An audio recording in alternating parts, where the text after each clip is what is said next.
I think when we start our journey as entrepreneurs and start our small businesses, there's so much happening so fast that change just sort of is a part of the package, because there's no other way. We're going from nothing to something, and so big change is inevitable. And then when we sort of get a bit of a flow because things are starting to happen and we're getting traction, and it's the most exciting part.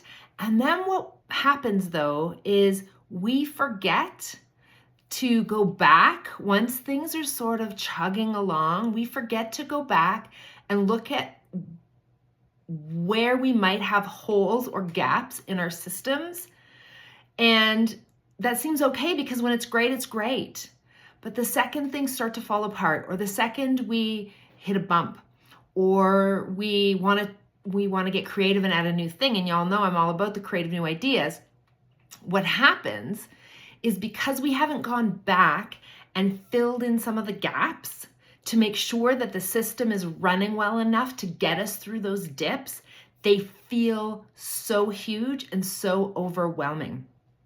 So I'm going to encourage everybody, myself included, to just go back and make sure I'm not taking advantage of when it's going well, that when it's going well, I'm taking the time to set myself up to have things continue to chug while I come up with a new idea, while I figure out what's not exactly working. If we don't have things in place that are meant to be regular things, it's hard to assess what's not working because we're just throwing spaghetti at the wall.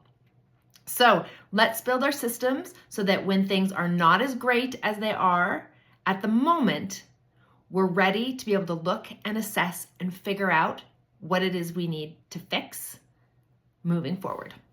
See you tomorrow.